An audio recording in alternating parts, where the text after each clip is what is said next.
another edition of The Learning Curve, and I am your co-host, Alisha Searcy, proud to be with another guest host today, my friend Derrell Bradford, president of 50 Can. Hey, Derrell. Good to be here, Alisha. How are you? I am wonderful. Great to be with you today.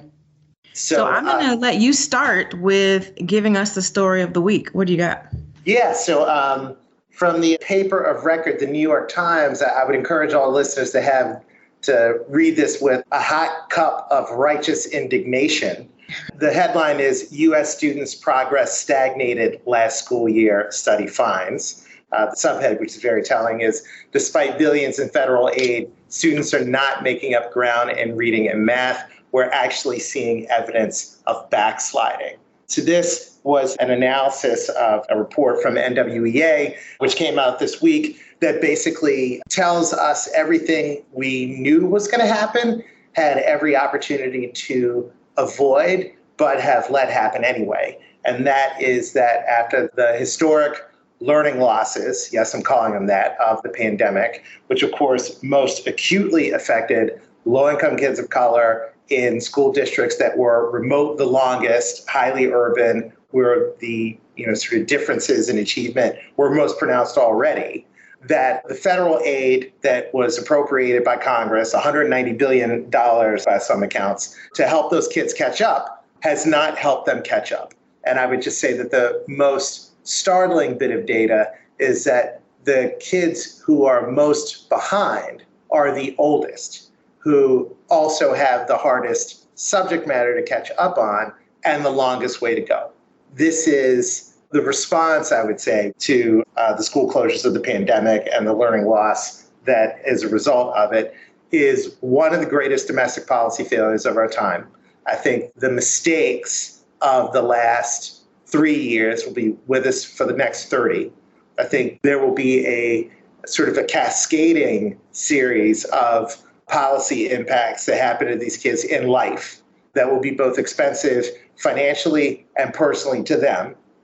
And the fact that there is so little discussion about this at the federal level, not only the fact that basically this money's been put in a wheelbarrow and set on fire, but also that American students, the neediest of them for the most part, will be paying for this failure for the rest of their lives, is a great tragedy that should be on everyone's mind and at the front of every discussion. So that's my sad piece of the week.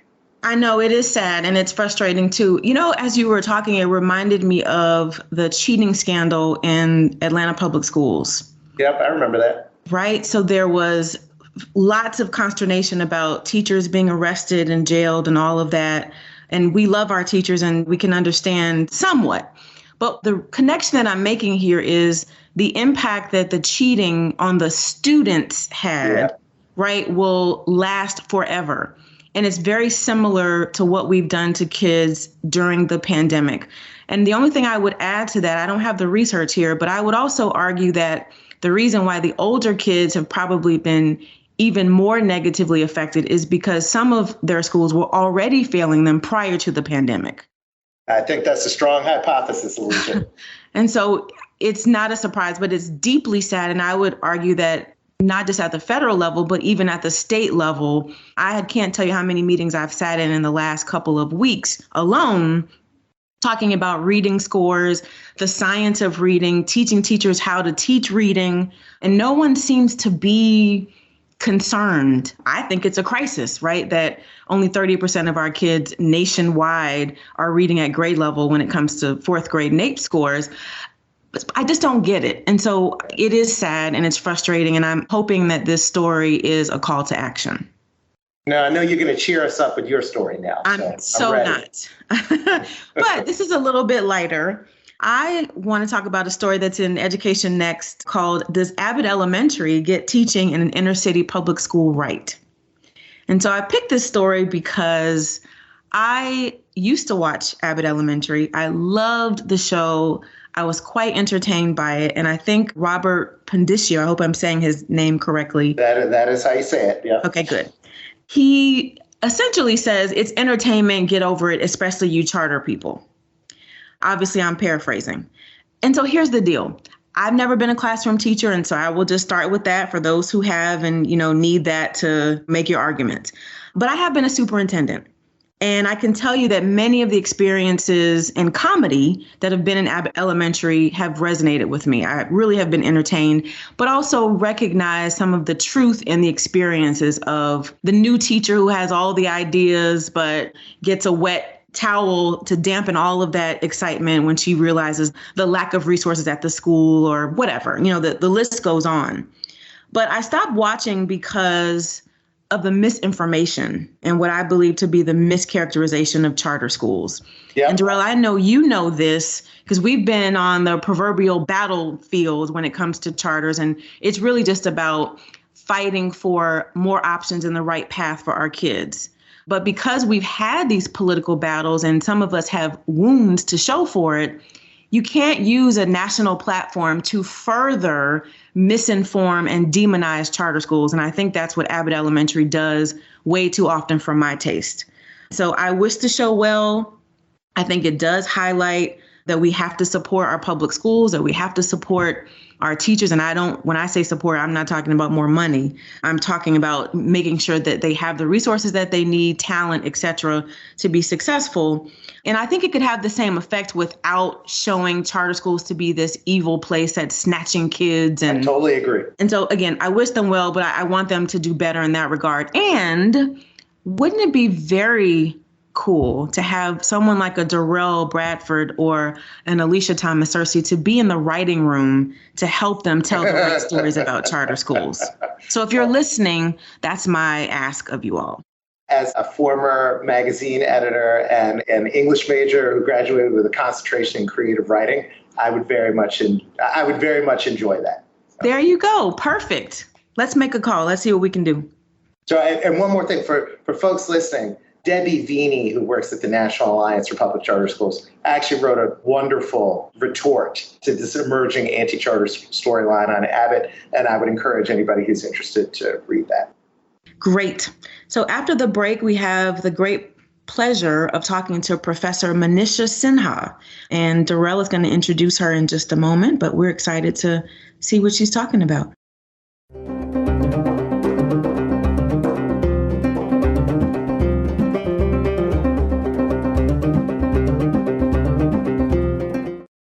We're delighted today to have Professor Manisha Sinha here to talk to us about her book.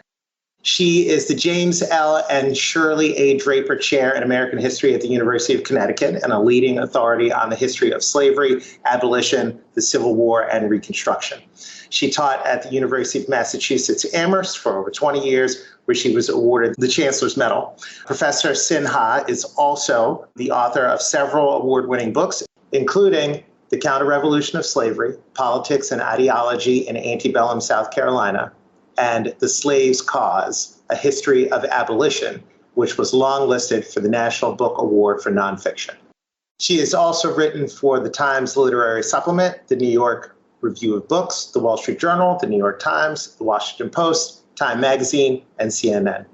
Professor Sinha has been interviewed on NPR, NBC, BBC News, C-SPAN, Jon Stewart's The Daily Show, and was an advisor and on-screen expert for the Emmy-nominated 2013 PBS documentary, The Abolitionists. She was born in India and received her PhD from Columbia University, where her dissertation was nominated for the Bancroft Prize. Thank you for being here with us today, Dr. Sinha. Thank you so much for having me.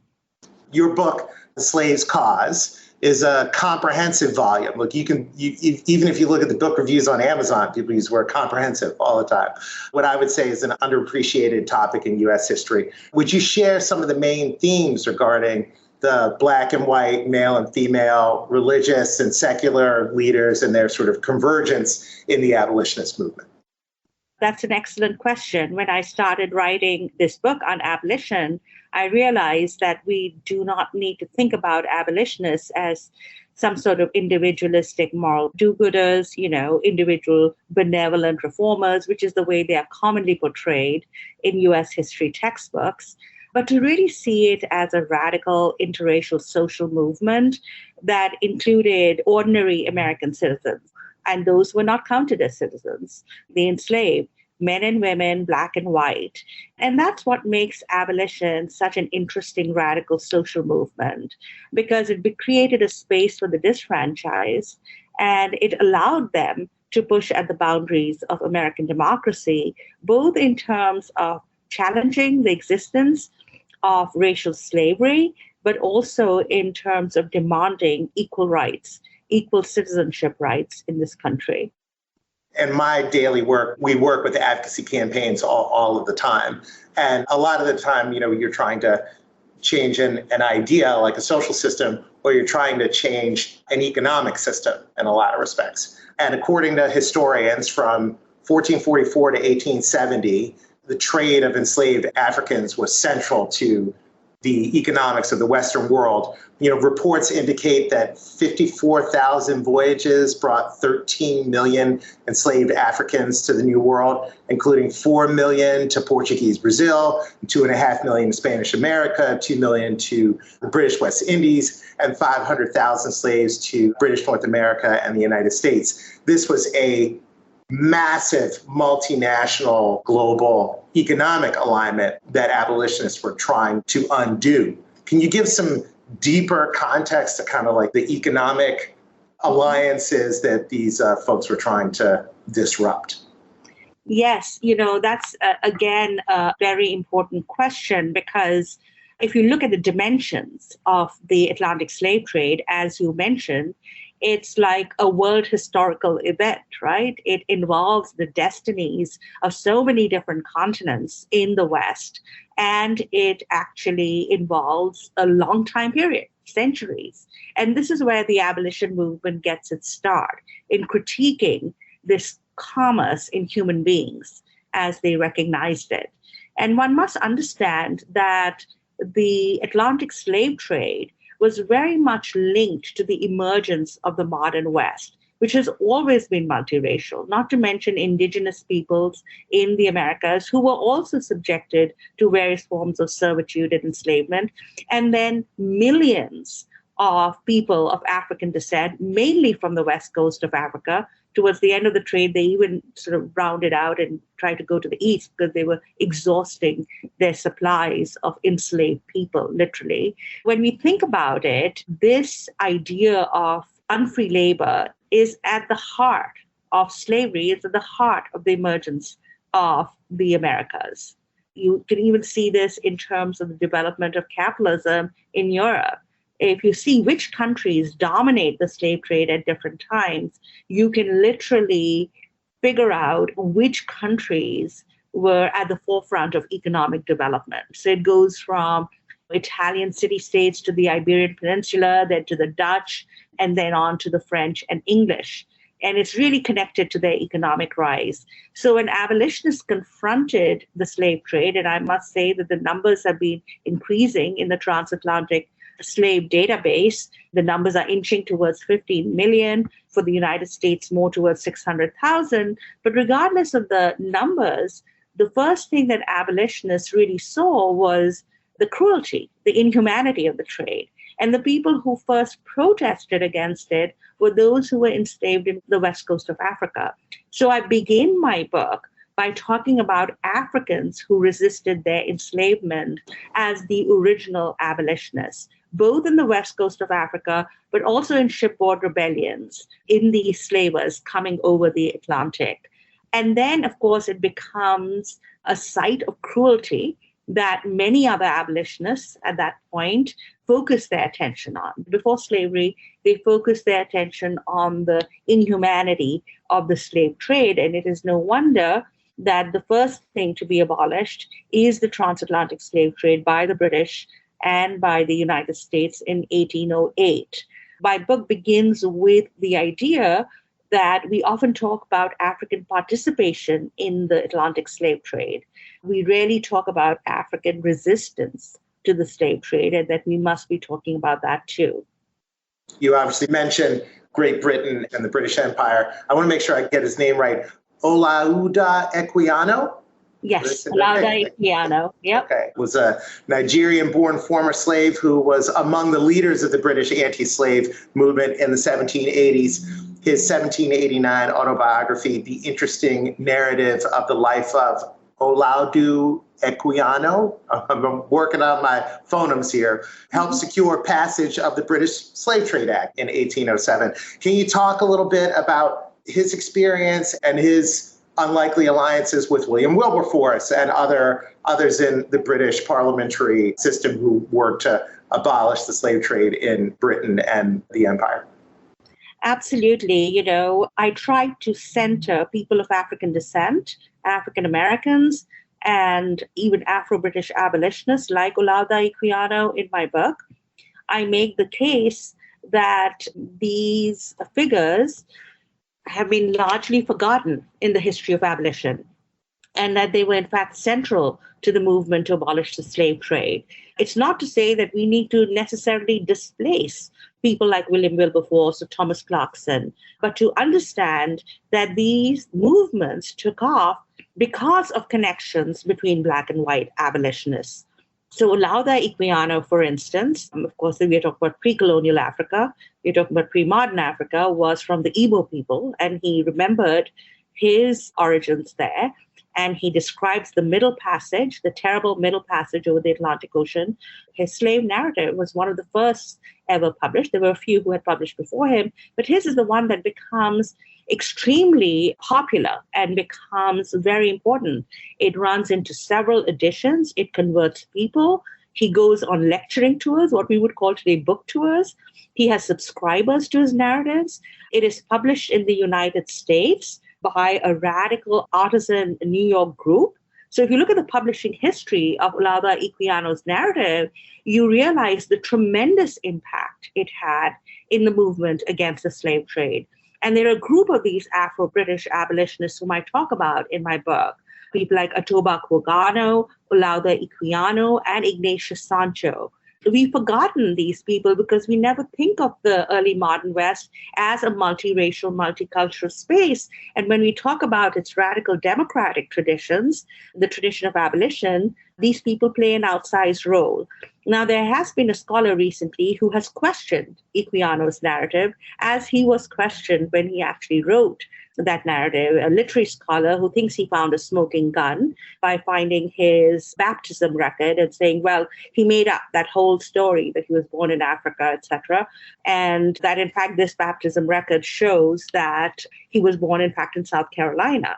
And his name is Vincent Coretta, the man who made this claim.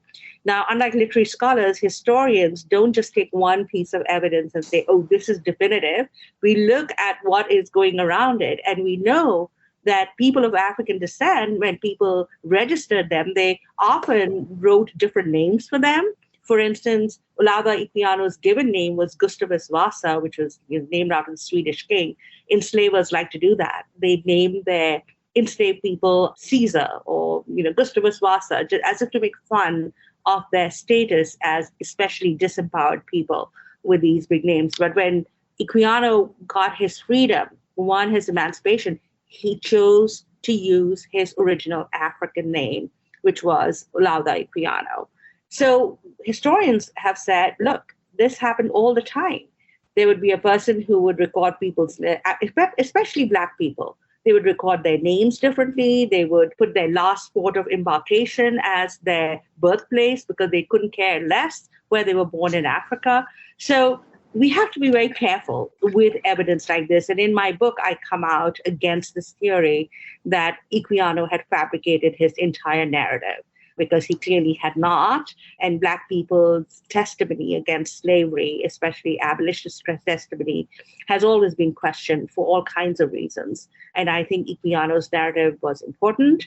He was, in fact, a link to many of the important abolition cases that were fought in Britain, the Zong case and the Somerset case. All these cases were cases that Equiano and other people of African descent brought to the attention of white abolitionists, and we should be able to tell that backstory. Dr. Sinha, I'm going to hand you off to Alisha. Thank you, Professor. It's an honor to talk to you, and it's very timely for me. My family and I recently visited the African American Museum in Washington, D.C. I think it was last week. And I'm not sure if you've been there yet. It's 3 or 4 floors, maybe 5. After I left the bottom floor, which talks about slavery and enslaved people, I had to leave. Couldn't take it after a couple of hours. Just, you learn some things in history in school. It's something else when you are confronted with that and walking through these rooms and learning of the experiences and how people were treated as fodder and animals. And so it's very powerful to me to be able to speak to you in this moment and to learn about your work. So thank you for the enormous amount of research that you've done and just the body of work that you've contributed here. Also, a little personal note, I'm about to ask you about Phyllis Wheatley. And I just want to share this little story. One of my things is in theater, but the way I got into theater was being able to be Phyllis Wheatley in the Black History show in 4th grade. So this is a little bit of a full circle moment for me, but it really speaks to, and even in 4th grade, learning about an enslaved woman who could read, right, which we know has been forbidden. In the 18th century, New England was an epicenter of the transatlantic slave trade and later became the home for the radical abolitionist movement in the U.S. And so could you talk about New England, slavery, and figures like the Boston poet Phyllis Wheatley, and early 19th century Massachusetts-based abolitionists, including writers and activists, Ralph Waldo Emerson, William Lloyd Garrison, and Frederick Douglass, just to name a few. Exactly. Thank you, Alisha, for your question and for sharing your memories. Slavery, Holocaust, when you go to museums that deal with these subjects, you really confront crimes against humanity. Yes. And sometimes they're difficult apart to confront, but something that I think we need to, especially when people may not be aware of these histories, just so that they may never be repeated again.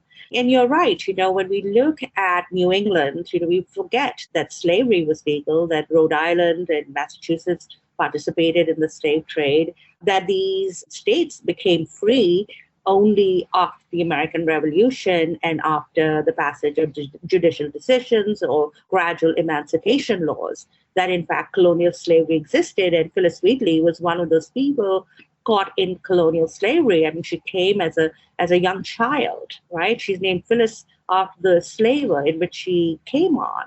And in New England, at least, it was not illegal to teach enslaved people how to read and write. And some did learn how to read and write. Even in the South, they did sometimes, even in the face of laws against literacy. But those were far more strictly observed in the South, where they actually had those laws.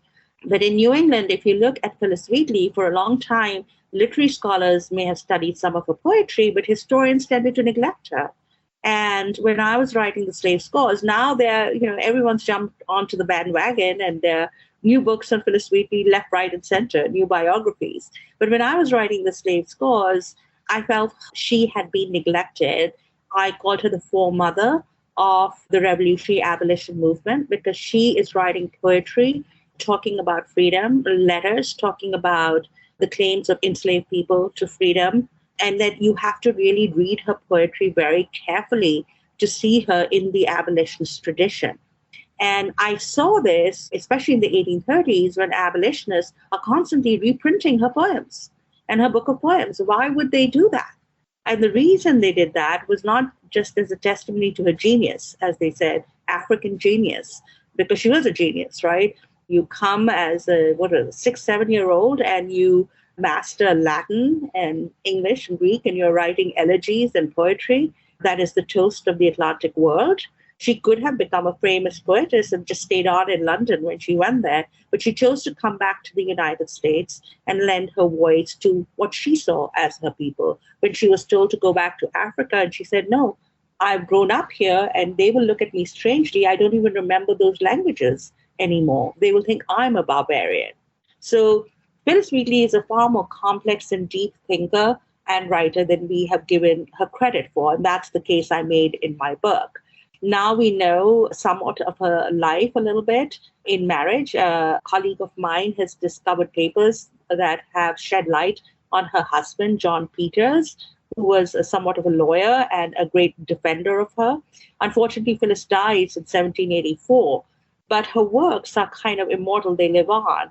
But I do want to make this point that New England, of course, had colonial slavery and the persistence of unfree regimes and slavery, even after emancipation sometimes. But it is also the hotbed of abolitionism, as you put it.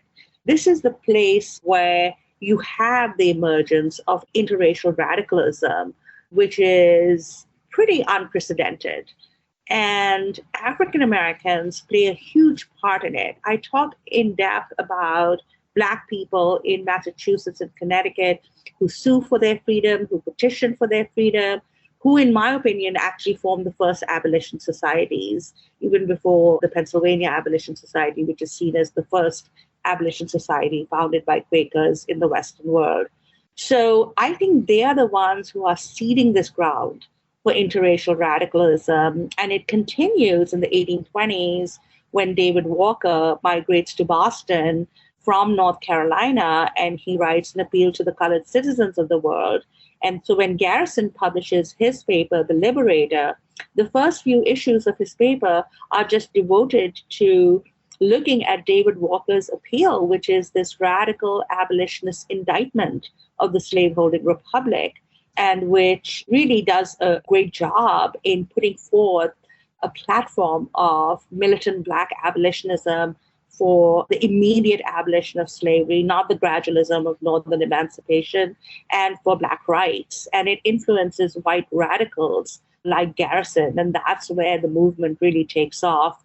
And they go and form the American Anti-Slavery Society in Philadelphia with other abolitionists, more religiously inclined and religiously inspired abolitionists from New York, and also the Quakers who led the first wave of abolition in the Revolutionary era. So we are really talking about a very complex movement in which African Americans are playing leading roles as tacticians, as theoreticians, as strategists. And that's why one of the major points of my book is to say we have to look at abolition and not just look at the central role of African Americans, but in fact look at the central role of enslaved people themselves, because before the Civil War, over 90% of the Black population was enslaved in the South. Just astounding. And I think you raise such a powerful point. Going back to that visit to the museum, I think they need another floor, right, just to dedicate to abolitionists, because there's a part of our history that's not being told about the bravery and the heroism and the strategy as you talk about. And speaking of some of the things that we learn in history books, many people know the name Harriet Tubman, who, of course, is a former enslaved person and later an abolitionist herself, who escaped slavery in Maryland. We know that she made 13 missions to rescue approximately 70 people using the network of abolitionists and safe houses called the Underground Railroad. So could you talk about her legendary leadership and the Underground Railroad, an interracial movement of anti-slavery activism? Yes, of course. You know, when we think about the Underground Railroad, what I call the abolitionist underground in my book, you can trace it right back to the colonial era, because enslaved people are voting with their feet, running away from slavery right from the colonial era. And this is how abolition really takes off and how abolition societies form in order to assist these people who are contesting their enslavement. And we can see this going right back to the 18th century with outstanding abolitionists like Isaac Harbor, a Quaker, John Rankin, a Presbyterian minister, Levi Coffin, another Quaker, but also African-American abolitionists like David Ruggles, who develops these vigilance committees and works in them to really develop the ways in which assistance to enslaved people can be systematized. And now we get, of course, somebody like Harriet Tubman and some other abolitionists who are not content with sitting up north and waiting for enslaved people to make their way up, which is a very treacherous and dangerous proposition. A lot of people are re-enslaved and never make it to the north. And if you're in the deep south, then it's really tough and you have to be very inventive to escape to the north, right? You think of the William and Ellen Craft story, where she's so light-skinned that she disguised herself as the master of her husband, and they made their way over the Overground Railroad all the way from Savannah, Georgia to Boston, Massachusetts. So there were all kinds of strategies that enslaved people used. But there were people like Tubman, who was, in fact, a fugitive slave herself, a self-emancipated slave. Garrison never liked to use the term fugitive. He said these are self-emancipated slaves, let's not call them fugitives from the law, who were not content with simply freeing themselves or even their family members, as in the case of Tubman, but who repeatedly went back to the South and put herself in great danger to actually run what they called running off slaves, running off people to the North. That was a dangerous proposition. And Harriet Tubman did that and earned the admiration of a lot of people, including John Brown, who called her General Tubman because of her prowess and her skills. There were other abolitionists who did this, other white and black abolitionists who did this, and some who were not that fortunate as Tubman. Tubman never got caught. But some of these people actually got caught and died in prisons. And so you hear the story of Charles Torrey, of Calvin Fairbank, all these people who are arrested and are rotting in Southern jails, sometimes right after the Civil War. But with Charles Torrey, he actually contracts tuberculosis and dies. So this is dangerous business. And Tubman had a price on her head. So if she got caught, not only would the captor get a reward, but she would face dire consequences. She had a lot of help. William Still, the black abolitionist who wrote the famous book, The Underground Railroad in Pennsylvania, other Quaker abolitionists in Maryland, like Thomas Garrett, who assisted her. So we have in Maryland and Delaware, there were people who joined her network. There were free Black people in Maryland and Delaware who were really important to the success of the abolitionist underground. These are not one-off stories. These are very complicated stories. They involve a lot of different people. And to really appreciate the radicalism of abolition or of a figure like Tubman, we should know that full story. And it's one of the reasons I devote so much time to talking about what I call fugitive slave abolitionists in my book. And so glad that you are doing that. I cannot believe that time is up, but we cannot let you leave, please, without reading a paragraph, maybe your favorite paragraph of this particular book. Would you do that for us? I'll be delighted to do that. So I have a number of favorite paragraphs in the book, but for this, I think I will use this one, mainly because we've been talking about fugitive slave abolitionists, and my book talks a lot about fugitive slave narratives, which I say were the movement literature of abolition. They were not, as people try to say, ghostwritten by white abolitionists or shaped by white abolitionists. These were brave Black men and women who left behind a testimony of their words, and I think we should understand it as such. So long before Frederick Douglass, you had many people of African descent writing about their experiences, and this is what caught my attention, and I'll just briefly read it to you. This is how the paragraph begins. It's from the chapter on fugitive slave abolitionism. People of African descent wrote autobiographies from the early days of racial slavery. Fugitive slave narratives published under abolitionist auspices, however, constitute a distinct genre. In the 1820s, former slaves such as Solomon Bailey and William Grimes published their narratives. Bailey's narrative was published in London, and he hoped that it would lead to abolition in the West Indies and the United States. Now, while Bailey's narrative reads like a spiritual story reinforced by the tragic deaths of his children, he indicts slavery by telling the story of his, quote, Guinea grandmother and mother who were held by a cruel family and whose children were illegally sold. Even more than Bailey, Grimes shows slavery to be an unending catalogue of horrors. Published first in New York in 1825, the work for which he obtained a copyright as a Black author was republished in 1855 with a new conclusion. Grimes described his checkered life of freedom in Connecticut, where I teach, and his constant fear of being recaptured. In the conclusion, he delivers a damning critique of slaveholding republicanism. And I quote him, "If it were not for the stripes on my back, which were made while a slave, I would in my will leave my skin as a legacy to the government, desiring that it might be taken off and made into parchment, and then bind the Constitution of glorious, happy, and free America. Let the skin of an American slave bind the Charter of American Liberty. When I read those words, it brought tears to my eyes. And I was just, this was such an indictment. Wow. Long before Frederick Douglass, we hear about Frederick Douglass, Harriet Tubman, and all the famous people. We don't hear about the countless Black men and women who left a damning testimony. And this is why my book ended up being so big. And that's why it's always called comprehensive, because I made sure that I was going to make sure that their words were heard today. Wow.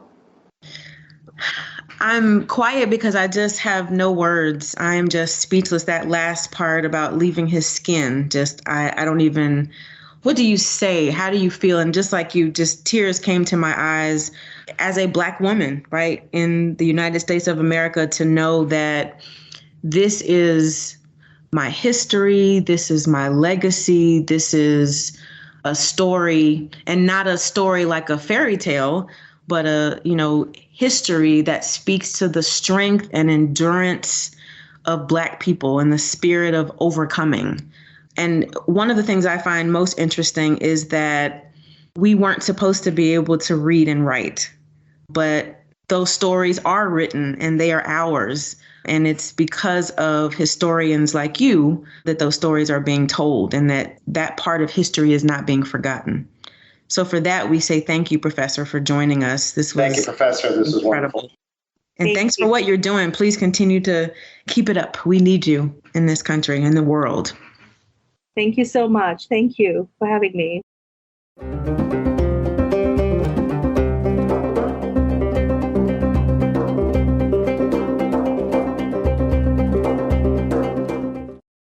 My tweet of the week, and Alisha, I know you're a great fan of the Economics Lab, is about ESSER funds. And it talks about how enrollment declines are about to slam headlong into running out of ESSER funds over the next year and a half. And I would encourage everybody to check it out, primarily because ESSER funds are a great way to know about how school districts think about the world. A person with sunglasses on down in a cave could have seen this coming. But for everybody in the policy world talking about not going over a fiscal cliff, American school districts seem to have made commitments that are the equivalent of hitting the gas and riding right off of it. I don't look forward to seeing what's going to happen in a year, but you can certainly look at this tweet and find out. Absolutely. And I actually just finished the certificate program that they do through Georgetown, which is phenomenal. And one of the things that Marguerite talks about is this bloodletting that's about to happen in 25, 26.